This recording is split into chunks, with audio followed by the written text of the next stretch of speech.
Shaon booth FM YouTube চ্যানেলে আপনাদের সবাইকে স্বাগতম জানাচ্ছি। আমি শাওন। আশা করি ভালো আছেন এবং সুস্থ আছেন। আমরা চাই প্রতিনিয়ত মানুষের জীবনে কোন ঘটনাগুলো ঘটে যাচ্ছে সেই ঘটনাগুলো আপনাদেরকে শোনানোর।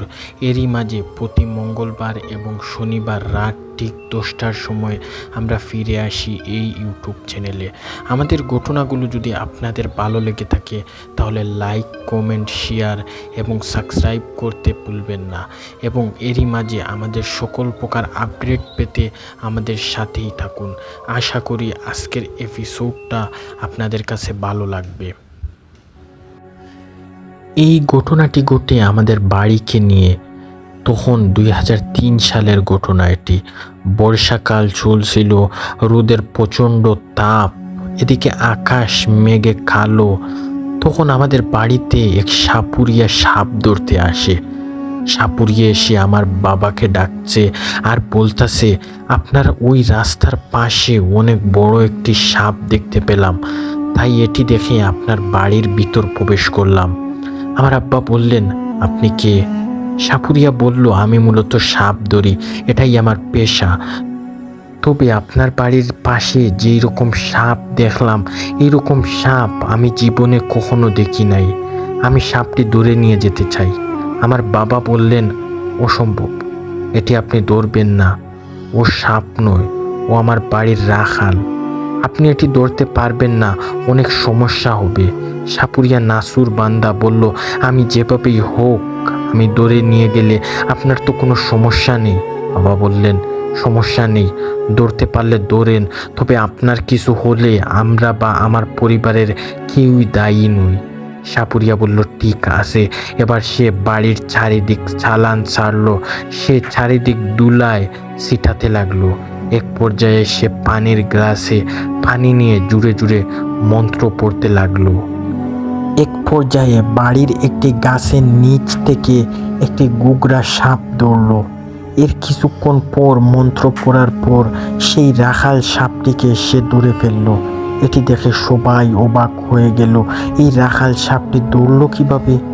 বাড়ির মালিক আমার আব্বা, উনি ভাবলেন, যাই হোক এটি অনেক বিষাক্ত, ধরলেই হলো। সাপুরিয়ার তার কর্মচারী সাপ দুটি নিয়ে চলে আসলেন এবং যেই মাত্র চলে আসলেন তখনই বাড়ি যেন অন্ধকার অন্ধকার লাগছে। সূর্যের আলো বাড়ির উপর পড়া সত্ত্বেও বাড়ি অন্ধকার। যদি বুঝতাম এই ঘটনাটি এখানেই শেষ, কিন্তু তা না, এই ঘটনা এখান থেকে শুরু। যখন সাপুরিয়া সাপ নিয়ে কর্মচারী বিদায় দিয়ে তার বাড়ির ভিতরে যায়, তখন ঘটল একটা ঘটনা। সেদিন রাতে প্রচণ্ড গরম ছিল, তাও আবার রাতে লোডশেডিং। এই গরমে সাপুরিয়ার মেয়ে সে বাতাস খাওয়ার জন্য বের হয়ে গেছে এবং বাতাসের মধ্যে হাঁটতে লাগলো। সে পিছনে ঘোরার আগে একটা সাপ তাকে সবল দেয়। সাথে সাথে সে বয়ে জ্ঞান হারিয়ে মাটিতে পড়ে যায়। সবাই বুঝতে পারে এবং বুঝার পর সবাই তাকে ডাক্তারের কাছে নিয়ে যাওয়ার আগেই সে মারা যায়। সবাই কান্না করতে লাগলো। মানুষের ভিতরের মাঝে সাপ আসলো কোথা থেকে? আর সাপ আসলে সবার মাঝে তাকে মারলো কেন? সবাই বিষয়টা নিয়ে ভাবতে থাকে এবং বলতে থাকে, এটা কোনো সাধারণ মৃত্যু নয়। সবাই স্বাভাবিক ভেবেই তাকে শেষ সমাপ্ত করলো। এই রাতে সেই সাপুরিয়া স্বপ্নে দেখলো কে যেন তার নাম ধরে ধরে ডাকতাছে আর বলতাছে, তোর জীবনের একটি বড় সম্পদ নিয়ে গেলাম। আরো ভয়ঙ্করভাবে হাসতাছে। সে কিছুই বলতে পারছে না, তার মুখ বন্ধ হয়ে গেছে। সে বিছানায় কাকড়াচ্ছে। তখন তার ঘুম ভেঙে যায়। সে ভাবতে লাগলো, আমার জীবনের সবচেয়ে মূল্যবান সম্পদ যা সে নিয়ে নিল। আমার মেয়ের মৃত্যুর পেছনে নাকি অন্য কারো হাত। না না, সে তো সাপের ছোবলে মারা গেছে, তাহলে সে মারবে কেন? এরপর আসি সেই বাড়ির কোথায়, যেই বাড়িতে সাপ ধরা হয়েছিল। সেই বাড়ি থেকে এই বাড়ির লোকজন কেমন জানি দিন দিন শুকিয়ে যাচ্ছে। অস্বাভাবিকভাবে এই বাড়িতে সেই সাপ ধরার পর থেকেই কোনো শান্তি নেই, শুধু ঝগড়া আর অশান্তি লেগেই থাকে। তারা নাকি নিয়মিত বাড়ির আশেপাশে বিষাক্ত সাপগুলো দেখতে পায়। একদিন সেই বাড়ির লোকজন, একজন লোক সে একটি সাপকে মেরে ফেলেছিল। এরপর থেকেই তিনি অনেক অসুস্থ হয়ে পড়লেন। কোনো ডাক্তার বা কবিরাজ কোনো কিছুই কাজ আসছে না। আজ 4 মাস ধরে উনি অসুস্থ। এদিকে সাপুরিয়া সে ভাবতেছে কি করা যায়। এই ভেবে সে এক কবিরাজের কাছে শরণাপন্ন হয়। কবিরাজ তাকে দেখে বলে, তুই অনেক বড় পাপ করেছিস, তুই অনেক বড় পাপী। এখন একে একে তোদের পরিবারের সবাইকে সে মারবে। আবারও কবিরাজ বলে উঠল, তুই অনেক দেরি করে ফেলেছিস, তাহলে তুই তোর মেয়েকে বাঁচাতে পারতি। সাপুরিয়া বলল, আমি কি করেছি? উত্তরে কবিরাজ বলল, তুই যেই সাপটি ধরেছিস সেটি কোনো সাপ নয়, ও একটি জিন। তুই সেই বাড়ি থেকে সাপ ধরেছিস।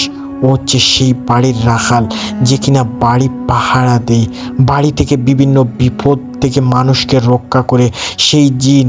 আর সবচেয়ে ভয়ঙ্কর কথা হলো, সেই সাপটি যখন তুই ধরেতেছিলি তখন তার ছোটো 2টি বাচ্চা মারা যায়। সে তোর কাছ থেকে এই প্রতিশোধ নিয়েই ছাড়বি। কবিরাজ আবারও গম্ভীর সুরে বলল, তোর কারণে আজকে তার বাচ্চা 2টি মরেছে। আসলে ও কোনো সাপের বাচ্চা নয়, ও হচ্ছে জিনের 2টি বাচ্চা। এবার তোর কাছ থেকে সে প্রতিশোধ নেবে। তোর 2টি সন্তানকে সে তোর কুল থেকে নিয়ে নেবে। সে মারবেই, মরতে হবে, মরতে হবে, আর কিছু করার নেই। তুই বাড়ি চলে যা এবং আল্লাহকে ডাকতে থাক। কবিরাজের কাছ থেকে সাপুরিয়া বিদায় নিয়ে চলে আসলো তার বাড়িতে। পরের দিন তার 5 বছরের একটি ছেলে এবং তার স্ত্রী পুকুরে গোসল করছিল। হঠাৎ তার ছেলে সাঁতার কাটতে কাটতে অনেক দূর চলে যায় এবং তার স্ত্রী ভাবলো যে তার ছেলে সাঁতার নতুন শিখেছে, তাই হয়তো এমন করছে এবং কিছুক্ষণের ভিতরে ফিরে আসবে। তার স্ত্রী পুকুরের পানিতে দাঁড়িয়ে আছে। হঠাৎ সে লক্ষ্য করলো তার পা কে যেন টেনে নিয়ে যাচ্ছে পুকুরের মাঝখানের দিকে। সে আচমকাভাবে চিৎকার দিল। তার চিৎকারের যেন কাজ হচ্ছে না। এদিকে তার ছেলে ওইদিকে যে পানিতে ডুবে যাচ্ছে সেদিকে তার স্ত্রীর কোনো খেয়ালই নেই। সে চিৎকার দিয়ে কাকড়াতে লাগলো এবং অনেক কষ্টে পা ছাড়িয়ে পুকুরের উপরে উঠলো এবং সে দেখলো যে সে তার অনাগত সন্তান পানিতে ভাসছে এবং তার ছেলে পানিতে ডুবে ভাসছে। এটা দেখে সাপুরিয়ার স্ত্রী চিৎকার দিয়ে বলল, আমার সন্তান নাই রে, আমার সন্তান নাই। আশেপাশে কিছু লোক কিছুক্ষণের ভিতরেই জড়ো হয়ে গেল। 3 জন পানিতে নামলো। এতক্ষণে সেই সাপুরিয়া চলে আসলো। সে এটি দেখে কান্নায় ভেঙে পড়লো আর বলল, আমার দুটি সন্তান একেবারে শেষ হয়ে গেল। আল্লাহ আমাকে রক্ষা করুন। এদিকে লোকেরা মিলে সেই শিশুকে উদ্ধার করতে গেল। আধা ঘন্টার ভিতরে এত পানি খেয়ে অস্বাভাবিকভাবে মৃত্যু হয়েছে। মুহূর্তের মধ্যেই সেই খবরটা পুরো গ্রামে ছড়িয়ে পড়ল। অনেকেই আর কিছু না ভেবেই বলল, এটা একটা অভিশাপ। সেই রাতে সাপুরিয়া স্বপ্নে দেখলো কে যেন বলতাছে, তোর জীবনের 2টি মূল্যবান রত্ন নিয়ে গেলাম, আশা করি তোর শিক্ষা হয়েছে এবার। এরপর তার ঘুম ভেঙে যায়। ওহ, মনে আছে আপনাদের সেই বাড়ি থেকে সাপ ধরছিল, সেই বাড়ির কথা, সেই বাড়ির প্রধান যেই মালিক। সবার আস্তে আস্তে উন্নতি হলেও ওনার কিছুতেই উন্নতি হচ্ছে না। রোগ ভালো হচ্ছে না, দিন দিন কঙ্কালের মতন শুকিয়ে যাচ্ছেন। সারাদিন আতঙ্ক এবং হতাশার মধ্যে থাকেন। দিন দিন কেমন যেন পাগলের মতন হয়ে যাচ্ছেন। আগের মতন কারোর সাথে কথা বলেন না। উনি বাহিরের লোক ভাবলেন এমনিতেই এমন হয়েছে, ডাক্তার বা কবিরাজ দেখাইলেই ঠিক হয়ে যাবে। এরপর একজন ভালো হুজুরের কাছে তাকে নিয়ে যাওয়া হলো। হুজুর উনাকে কিছুক্ষণ দেখে বললেন, উনাকে বান মারা হয়েছে, শিং মাছের কাঁটা দিয়ে বান মারা হয়েছে, উনি দিন দিন শুকিয়ে যাচ্ছেন। তখন তার স্ত্রী বলল, কেন হুজুর, তাকে বান মেরেছে, বান মারবেই বা কেন? এটা বলা যাবে না কে মেরেছে, তবে এটা বলতে পারি কি জন্য মেরেছে। উত্তরে তার স্ত্রী বলল, কেন মেরেছে? বললেন, আপনার স্বামী একজনের কাছ থেকে অনেক টাকা পায়। সেই লোকটি আপনার স্বামীকে একেবারে মেরে ফেলার জন্য, যাতে আর কোনো টাকা পয়সা দেওয়া না লাগে। হুজুর এও বললেন, আপনাদের বাড়িতে একটি রাখাল জিন ছিল, সে আপনাদের বাড়ি দেখাশোনা করত। এছাড়া কোনো খারাপ, কোনো কালো জাদু কিংবা বান কিছুতে সেই বাড়ির লোকের উপর প্রভাব ফেলতে পারতো না। এখন সেই রাখাল জিনটিও নেই, তাই আপনার স্বামীর উপর খারাপ প্রভাব পড়েছে। তার স্ত্রী বলল, এখন কি করা যায়? উত্তরে হুজুর বললেন, আমি সেই বানটি কাটিয়ে দিতেছি, ইনশাল্লাহ ভালো হয়ে যাবে। আর সেই সাপুরিয়ার পরের স্বপ্ন দেখলো, কে যেন বলতাছে, যা সাপটি যেখান থেকে এনেছিস সেখানে তাড়াতাড়ি ছেড়ে আয়, না হলে অনেক ক্ষতি হয়ে যাবে। সাপুরিয়া ঘুম ভেঙে যায় এবং তাড়াতাড়ি সাপটিকে বাড়ির উদ্দেশ্যে চলে যায় এবং প্রথমেই তাড়াতাড়ি সাপটিকে ছেড়ে দিল। সে খেয়াল করলো সাপটি কিছু দূর যাওয়ার পর তার দিকে তাকিয়ে আছে, এরপর চলে গেল। এরপর সাপুরিয়া সেই বাড়ির মালিকের কাছে আসলো এবং কান্না করতে করতে সব ঘটনা খুলে বলল এবং বলল, আমার একটি মেয়ে এবং একটি ছেলে হারিয়েছি। তখন সেই বাড়ির মালিক আস্তে আস্তে সুস্থ হতে লাগলো এবং সাপুরিয়া বলল, কিভাবে বলবো, আমি আপনাদের বাড়ি থেকে যেই সাপটি ধরেছি ও কোনো সাপ নয়, ও একটি জিন, বাড়ির রাখাল, এবং আমি এটা ধরতে গিয়ে তার ছোটো ছোটো দুটি বাচ্চাকে মেরে ফেলেছি। সে প্রতিশোধ হিসাবে আমার দুটি সন্তানকে নিয়ে, এই বলে সাপুরিয়া কান্না করতে লাগলো এবং সেই মালিক বললেন, আমি তোমাকে আগে বারণ করেছিলাম এটি না ধরার জন্য, তুমি আমার কোনো কথাই শুনলে না। তুমি ধরেছো তাই শান্তি পেয়েছো, যা হয়েছে তা চলে যাও এবং ভুলে যাও। আর কখনো এরকম কাজ করো না, যে কাজের জন্য তোমাকে পরবর্তীতে পস্তাতে হয়, তোমাকে নিঃস্ব করে দেয়। এমন কোনো কাজ করো না টাকার লোভে, প্রয়োজনে তুমি না খেয়ে থাকবে। পরিশেষে একটা কথাই বলবো, আপনার বাড়িতে সাপ কিংবা অন্য কিছু যাতে কোনো সাপুরিয়াতকে দিয়ে ধরাবেন না। আসুন আমরা পরবর্তী ঘটনায় চলে যাই। নেক্সট ঘটনা অত্যন্ত ভয়ঙ্কর এবং সুন্দর একটি ঘটনা, আপনারা শুনলে বুঝতে পারবেন।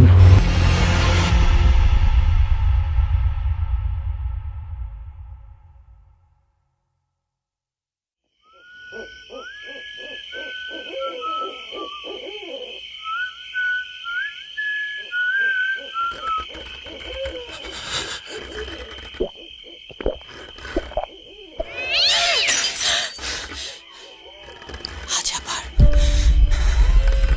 শুনতে পাচ্ছেন শব্দটা? আমার আয়নার ভিতরে রোজ এভাবেই আসে। এই ঘটনাটি আমার এক পরিচিত জেঠুর মুখ থেকে শোনা। উনি আমাকে যেভাবেই বলেছিলেন আমি ঠিক সেভাবেই আপনাদেরকে শোনানোর চেষ্টা করব। ঘটনাটি ঘটে আমাদের গ্রামের একটি দিঘিকে নিয়ে। তখন গ্রামে দুর্ভিক্ষ চলছিল, মানুষের ফসলের জমিতে ফসল চাষ করতে পারছে না, ফসলগুলোতে ভয়ঙ্কর পোকা সব ফসল নষ্ট করে ফেলতেছে। অনেক মানুষ তখন না খেয়ে দিন পার করেছিল, অনেক মানুষ ঠিকঠাক মতো না খেতে পেরে শহরের দিকে চলে যাচ্ছে। তখন গ্রামের অবস্থা খুবই খারাপ। সেই সময় গ্রামের সবচেয়ে বৃদ্ধ লোক, যিনি স্বপ্নে দেখলেন ওনাকে কে যেন বলতাছে, তোমার গ্রাম বাঁচাতে চাইলে আমি যা বলি শুনো। এই কথাটা অলৌকিকভাবে কে যেন বলতাছে, কিন্তু উনি ভাবলেন যেভাবেই হোক গ্রামটি বাঁচাতেই হবে।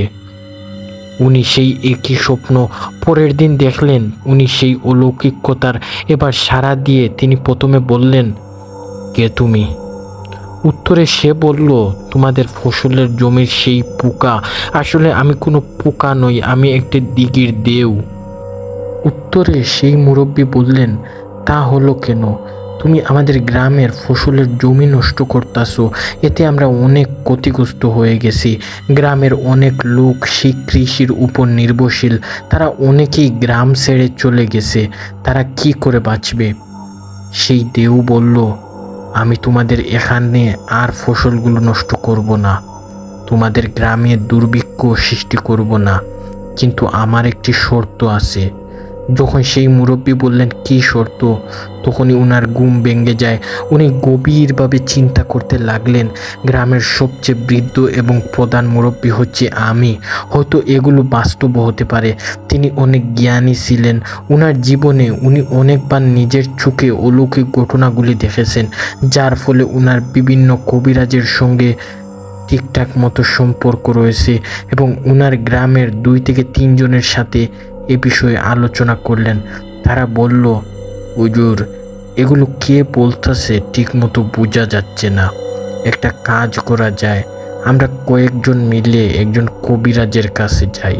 আপনার কবিরাজ পরিচিত থাকলে চলেন। উত্তরে সেই মুরব্বী বললেন, আমার পরিচিত আছে, চলো। এই বলে উনারা সেই কবিরাজের বাড়িতে গেলেন। কিন্তু কবিরাজের বাড়ি কেমন যেন অন্ধকার অন্ধকার লাগছে। কবিরাজের বাড়ির উপরে কাক কেমন যেন অদ্ভুতভাবে ডাকাডাকি করতেছে। উনাদের সাথে একজন লোক কিছুটা সে ভয় পেয়ে যায়। সে বলল, কাকের এমন ডাক আমি জীবনেও শুনিনি। ঠিক তখনই তারা কবিরাজের বাড়িতে প্রবেশ করলো। তার দরজা খোলাই ছিল। তখন কবিরাজ একটা অদ্ভুত হাসি দিয়ে বলল, আমি জানতাম তোমরা আসবে। উত্তরে সেই মুরব্বী বললেন, আপনি কিভাবে জানেন আমরা আসব? আবারও কবিরাজ বলল, আমি তোমরা কি জন্য এসেছো আমি এটাও জানি, এখানে বসো। তখনই তারা সেখানে বসলো। কবিরাজ একে একে আগামীকাল রাতের সব স্বপ্ন বলল। এটা শুনে সেইখানে 4 জন অবাক হয়ে গেল। এই কবিরাজ স্বপ্নের কথা জানলো কিভাবে? সবচেয়ে বেশি অবাক হয়ে গেলেন সেই বৃদ্ধ মুরব্বী। কবিরাজ যা বলতেছে তাই মিলে যাচ্ছে। তখনই মুরব্বী বলে উঠলেন, এখন কি করা যায়? সেই অদ্ভুত দেও, অদৃশ্য দেও, সে কি চায় আর কেন আমাদের গ্রামের ফসলগুলো নষ্ট করতেছে? আপনি বলেন কবিরাজ সাহেব। কিছুক্ষণ চুপ থেকে বাড়ি গলায় কবিরাজ বলল, 60টি মাথা চায়। সেখানে থাকা সবাই অবাক হয়ে গেলেন আর বললেন, এটা কিভাবে সম্ভব? মাথা চায় কেন? সে কবিরাজ গভীর গলায় বলল, সে অনেক দিন যাবৎ ক্ষুধার্ত, তাই আপনাদের ফসলের জমির ফসল নষ্ট করতেছে। কবিরাজ বলল, আজকে আপনারা চলে যান। আজ রাতে আপনার স্বপ্নে সে আবার আসবে এবং মানুষের মাথা চাইবে আপনার কাছে। এই বলেই কবিরাজ তার রুম থেকে হুট করে বের হয়ে কিছুক্ষণের ভিতরে কোথায় চলে গেল। এখানে 4 জনই এবার কিছুটা ভয় পেয়ে গেলেন। তারা বুঝলেন এ কোনো সাধারণ কবিরাজ নয়, নিশ্চয়ই এর সাথে সেই দেওয়ের সম্পর্ক রয়েছে। তখনই সেই মুরব্বী ভাবলেন, আমি তাকে আমার স্বপ্নের কথা বলার আগেই সে কিভাবে বুঝলো? আর তার হাসিটাও কেমন যেন অদ্ভুত। ভাবতেই শরীরে কমন ভয় লাগা কাজ করতেছে। এবং তারা বাড়িতে চলে গেল। সেদিন রাতে কবিরাজের কথা মতো আবারও সেই মুরব্বীর স্বপ্নে দেও আসলো। আসল এবং আবারও গুনগানি করে করে কে যেন বলতেছে, কিভাবে আমি সেখান থেকে যাব? তুই টেরও পাবি না, তুই জানবিও না। উত্তরে মুরব্বী বললেন, কিভাবে? সেই দেও বলল, আমার সেটা পোষা জিন, তোকে কিছু বলে নাই? উত্তরে সেই মুরব্বী বললেন, কে তোমার পোষা জিন?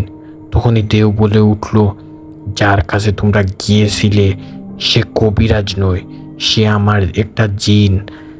শুনেই সেই মুরব্বী লোক ভয় পেয়ে গেলেন। আবার দেও বলে উঠল, যদি তোমরা মাথা না দিতে পারিস তাহলে তোমাদের সেই গ্রাম অভিশপ্ত গ্রামে পরিণত হবে। সেই গ্রামের কোনো নবজাতক শিশু জন্মগ্রহণ করতে পারবি না। জন্মের পর আমি তাদের মাথা খেয়ে ফেলবো। এই গ্রামে তারা বড় হতে পারবি না। এছাড়া ছোটো বাচ্চারা কেউ সেই গ্রামের পুকুরে কিংবা দিঘিতে নামলে আর ফেরত আসতে পারবে না। তোমরা পরে তাদের লাশ পাবে, তবে মাথা ছাড়া লাশ পাবে।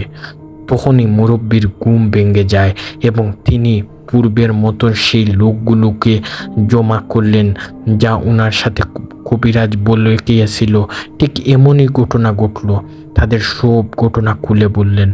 ওনারা ঘটনা শুনে বলে উঠলেন, এটা তো হতে দেওয়া যাবে না। আবার গ্রামের ছেলেদের মাথাও তো দেওয়া যাবে না, তাও 60টি মাথা, 60টি মানুষকে হত্যা করে তাদের মাথা দেওয়া, এটি অনেক বড় একটি পাপ কাজ।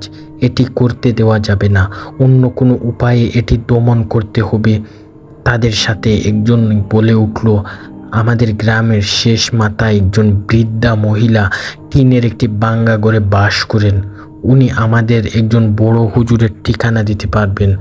উনি সেই বড় হুজুরের কাছে জিনে আসর করলে তিনি ছাড়িয়ে দেন।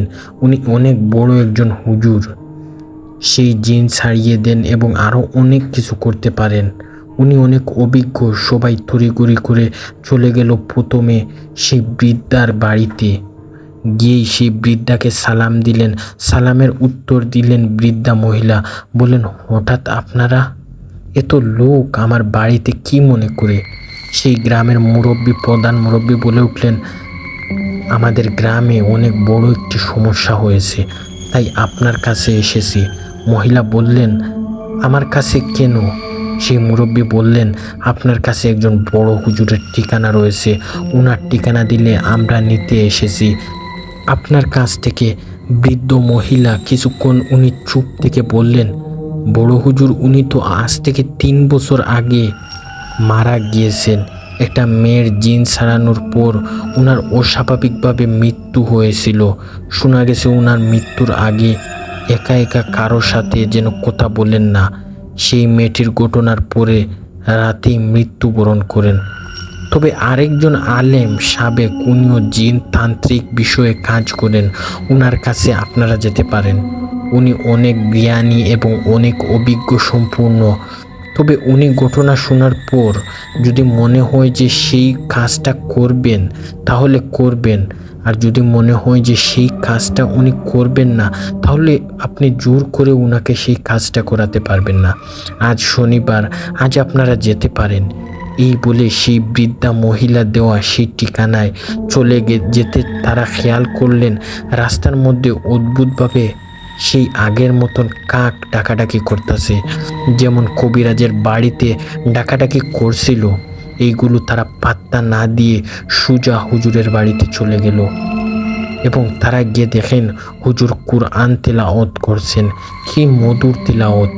হুজুর তাদেরকে দেখে তেলাওয়াত বন্ধ করলেন এবং বসতে বললেন। এবার হুজুর তাদের বললেন, কি সমস্যা? গ্রামের প্রধান মুরব্বী উনি সব ঘটনা খুলে বললেন। ঘটনা শোনার পর সেই হুজুর কিছুক্ষণ চুপ করে রইলেন আর বললেন, সেই গ্রামের দিঘিটা আমায় দেখতে হবে, না দেখে কোনো কিছু বলা যাবে না। তখনই হুজুর বললেন, চলো সেই দিঘিটা দেখতে যাই। হুজুর গ্রামে চলে গেলেন। হুজুরকে তারা দিঘিটা ঘুরে দেখালেন। হুজুর কিছুক্ষণ পানির দিকে চেয়ে রইলেন এবং বললেন, এখানের ভিতর অনেক বড় একটি রহস্য লুকিয়ে আছে।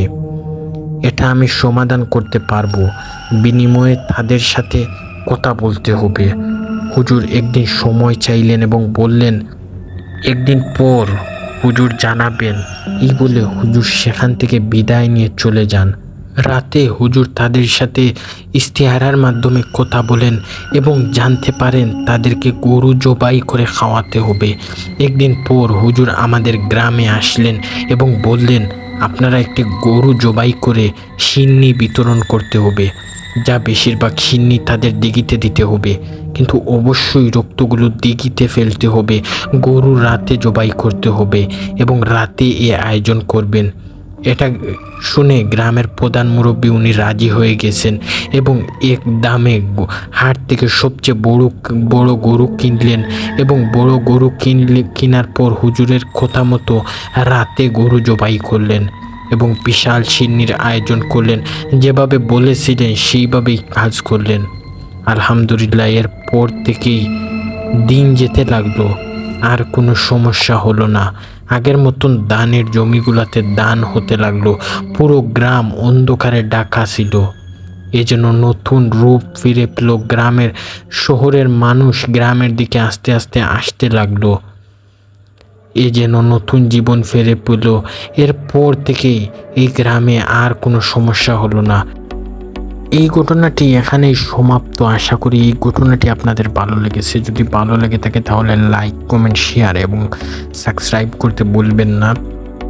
আসুন আমরা ঘটনা নাম্বার 2-এ চলে যাই। ঘটনা নাম্বার 2 সেটিও অত্যন্ত ভয়ঙ্কর একটি ঘটনা। এই ঘটনাটি একটা মন্দিরকে নিয়ে।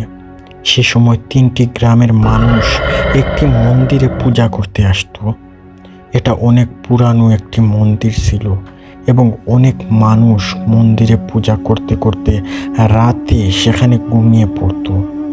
এই মন্দিরকে নিয়ে অনেক মানুষ অনেক কথা বলতো, কিন্তু সেই মন্দিরের পাশে ছিল বিশাল বড় একটি বটগাছ।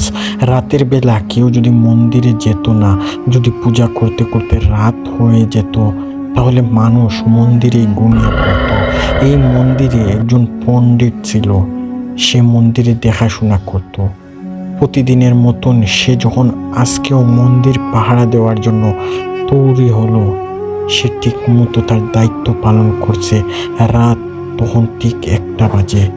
একটি মানুষও নেই আশেপাশে, শুধু যারা সেখানে ঘুমিয়েছিল তারা ছাড়া চারিদিকে নীরবতা, ঝিঝি পোকার ডাক। হঠাৎ সেই পণ্ডিত খেয়াল করলো একটা বড় বিড়াল মন্দিরে প্রবেশ করতেছে। বিড়ালটি এত বড়, সেটি বন বিড়ালের চেয়ে আরো বড়, অস্বাভাবিক রকম। সে তড়িঘড়ি করে বিড়ালটিকে বাধা দেওয়ার চেষ্টা করলো। তখনই বিড়ালটি তার দিকে রাঙ্গা রাঙ্গা চোখে তাকিয়েছিল। সে ভয় পেয়ে যায়। এবার বিড়ালটি মন্দিরের দিকে না গিয়ে তার দিকে আসতে লাগলো। সে পিছনে যেতে গিয়ে কিছু একটার সাথে, সম্ভবত একটা খুঁটি ছিল, সেটার সাথে ধাক্কা খেয়ে মাটিতে পড়ে গেল। সে কোনোভাবেই সেখান থেকে উঠতে পারছে না। সে যেন তাকে ধরে রেখে গায়ের সমস্ত শক্তি দিয়ে মাটি থেকে উঠতে পারছে না পণ্ডিত। বিড়ালটি তার সামনে দাঁড়ায় এবং মানুষের মতন বলতে থাকে, বাঁচতে চাস? কোনো কথা বলবি না, না হলে চিরতরের জন্য মুখ বন্ধ করে দেব। আমি কি করি শুধু দেখবি। কোনো কিছু করার চেষ্টা করলে তোকে খেয়ে ফেলবো। এই বলে বিড়ালটি সেখান থেকে চলে গিয়ে মন্দিরের ভিতর প্রবেশ করলো। পণ্ডিত লোকটা অনেক ভয় হচ্ছে। মন্দিরের ভিতর 4জন লোক শুয়ে আছে, তাদেরকে অনেক করে আবার। এর কিছুক্ষণ পর পণ্ডিত লোকটি শুনতে পেল মন্দিরের ভিতর থেকে কিছু একটা অদ্ভুত আওয়াজ আসতেছে। সে খানিকটা ভয় পেয়ে গেল। সে ভয় না পেয়ে মন্দিরের ভিতর উকি দিয়ে দেখার চেষ্টা করলো। যেই মাত্র দেখলো সেই বিড়ালটি ঘুমিয়ে থাকা 2জন লোকের একজনের পেটে নাড়ি বুড়ি খাচ্ছে, রক্তে পুরো ফ্লোর ভিজে গেছে। আরেকজনের চোখ এবং মগজ খাচ্ছে। এটা দেখে পণ্ডিত জুড়ে একটা চিৎকার দিল। সে দেখলো সেই বিড়ালটি রাঙ্গানিত চোখে তার দিকে চেয়ে আছে। সে দেখলো দাঁত বের করে বিড়ালটি তার দিকে তেড়ে আসছে। সে জোরে বয়ে দৌড় শুরু করলো। বিড়ালটি তাকে দেখে দৌড়াতে দৌড়াতে পিছনে দাওয়া করতেছে বিড়ালটি এবং বলতেছে, দাঁড়া, সবাই মরেছে, তুইও মরবি, দৌড়ে পার পাবি না। পণ্ডিত গায়ের শক্তি দিয়ে আরো জোরে দৌড়াতে লাগলো। দৌড়াতে দৌড়াতে পণ্ডিত একটা বাড়ির পুকুরে গিয়ে পড়লো। পণ্ডিত পুকুরে সাঁতার কাটতেছে আর শরীর বয়ে কাঠ হয়ে গেছে। বিড়ালটি পুকুরের পাড়ে দাঁড়িয়ে আছে, তার চোখে আগুন জ্বলতাছে। সে বলতাছে, সবাই মরেছে, তোকেও মরতে হবে। তাকে আমি বারণ করেছিলাম তোকে সেখানে না যেতে, তুই গিয়ে সেখানে দেখে ফেলেছিস, এবার তোকে মরতেই হবে। এই বলে বিড়ালটি বিশ্রীভাবে হাসতে থাকে। হঠাৎ চারিদিক থেকে আজানের শব্দ বেশি আসতে লাগলো। এবার বিড়ালটি বলল, বেঁচে গেলি পণ্ডিত, বেঁচে গেলি এবারের মতন, কিন্তু পরে আর বাঁচতে পারবি না। আস্তে আস্তে সকাল হতে লাগলো। পণ্ডিত দেখলো সেখানে বিড়ালটি নেই। সে এবার কিছুটা স্বস্তির নিঃশ্বাস ফেলল। পুকুর থেকে উঠে সে তার নিজের গ্রামে চলে গেল। গিয়ে তার রুমের দরজা বন্ধ করে ফেলল। তার বাড়ির লোক তারা ভাবলেন সারা রাত না ঘুমিয়েছিল, তাই হয়তো ঘুমিয়ে পড়েছে। এদিকে সকালে মন্দিরে পূজা করতে আসা লোকজন যেই মাত্র মন্দিরে প্রবেশ করলো সেই মাত্র তারা দেখতে পেল, চিৎকার দিয়ে উঠল।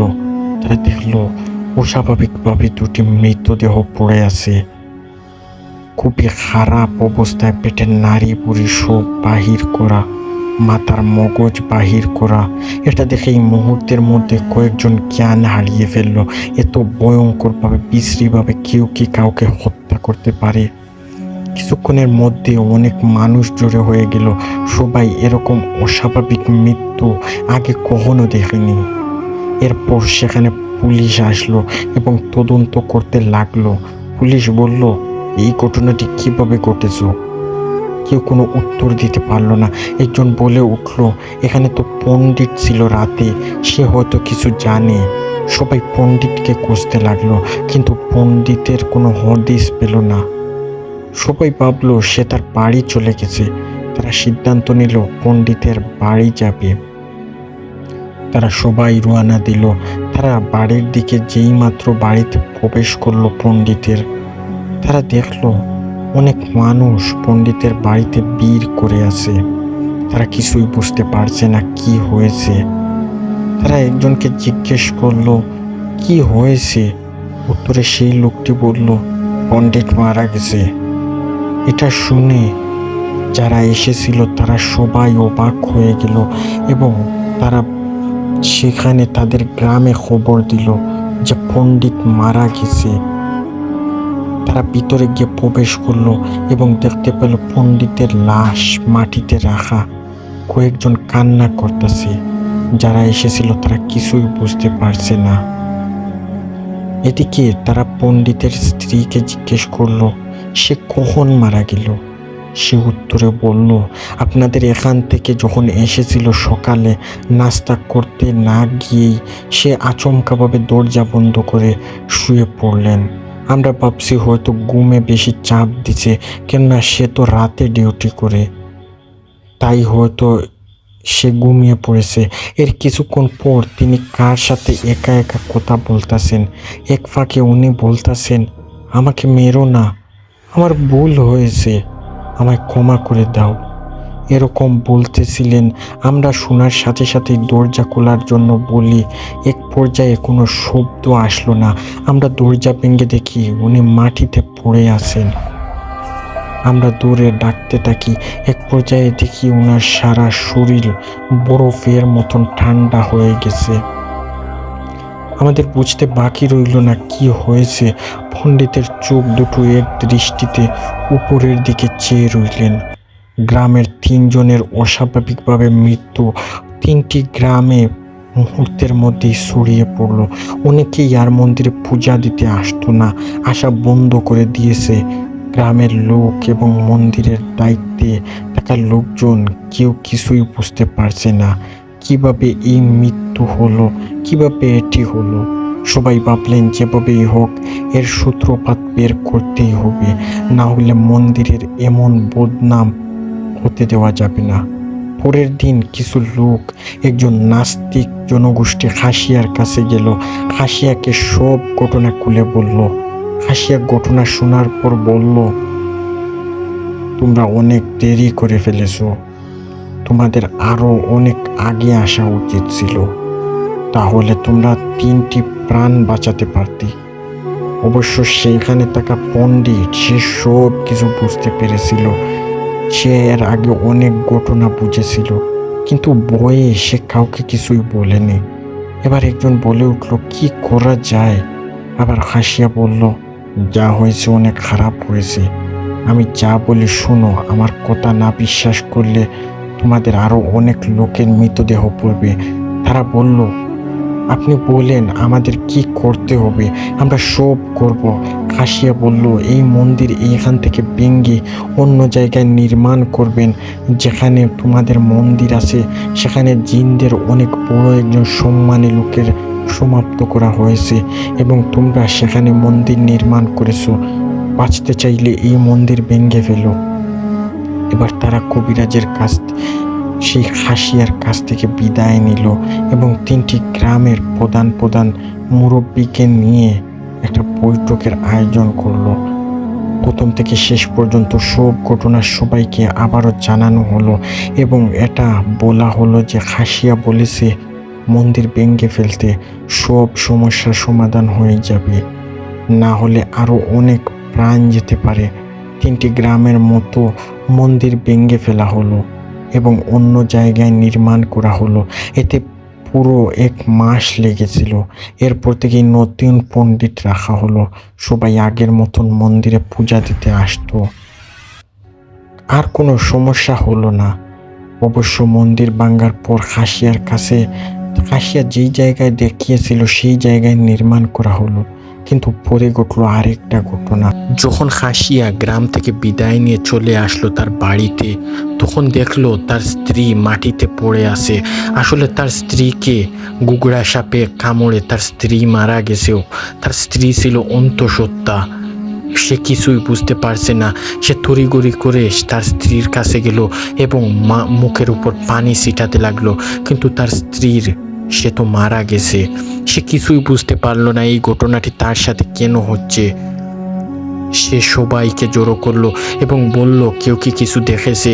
একজন বলে উঠলো, ওই যে কোলের পাড়ে, সেই কোলের পাড়ে আপনার স্ত্রী গিয়েছিল, সেখানে দেখেছি যে ব্যথায় কাকড়াচ্ছে এবং চিল্লাচ্ছে। আমরা ভাবছি যে হয়তো অন্য কিছু, তাই সেখানে আমরা ততটা গুরুত্ব দেই নাই। এই যে এভাবে মৃতদেহ পড়ে আছে, এটা আমরা কখনো ভাবি নাই। তখন খাসিয়ার আর বুঝতে বাকি রইল না তার সাথে কি হয়েছে। রাতে সে স্বপ্ন দেখলো, তোর জীবনের সবচেয়ে মূল্যবান রত্নটা নিয়ে গেলাম, আশা করি পরের বার ভালো হয়ে যাবি। খাসিয়া একথার মানে বুঝতে পারলো না।